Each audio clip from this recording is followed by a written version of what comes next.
On January 22, 1943, 222 French women imprisoned in Romainville for resistance activities were told they would be going to work for a factory in Germany.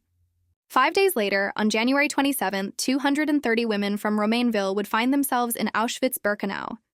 This would be the only transport of female resistance sent to Auschwitz under the 1941 Night and Fog Decree. The group would become known as the Convoi of the 31,000, because this is the series of numbers they received in Auschwitz. I would like to do something on them as a group, but that is likely suited for longer-form content. However, the book A Train in Winter gives a great overview.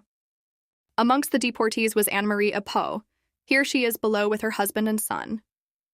Born in 1900 in La Rochelle, France, she was 42 when she was deported to Auschwitz.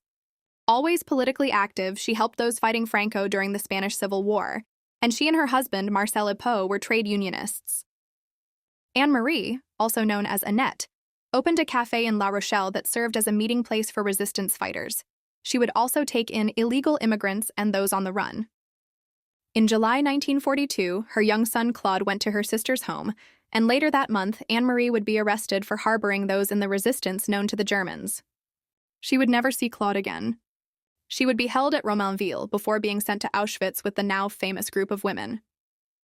While in Romainville, a fellow prisoner drew a picture of Claude, which survived the war.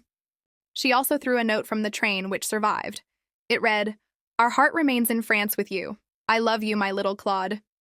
She was given number 31724, which was tattooed on her arm. Before they were assigned to barracks, the women of the convoy were put in quarantine where they waited with other newly arrived prisoners. They did nothing but attend the grueling roll calls in the snow in the morning and the evening. Their quarantine barracks faced the infamous Block 25. This was where the SS put women who were waiting for the gas chambers. Because so many were going in per day, they had to make prisoners wait. They did so for days, without food or water, and sometimes without clothing. As one can imagine, those who could still speak were moaning and screaming for food and water relentlessly. Marie-Claude Vaillant, couturier, a survivor, recounted what happened to Annette later at the Nuremberg trials.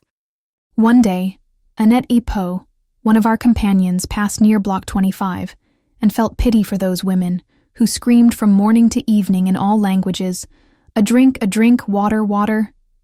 She entered our block to take a bit of herbal tea, but the moment she slipped it through the bars on the window, the guard saw it, took her by the neck, and threw her into Block 25. 2 days later, on the truck that was taking her to the gas chambers, she held another Frenchwoman close to her, and when the truck began to move, she called out, "Think of my little boy if you return to France."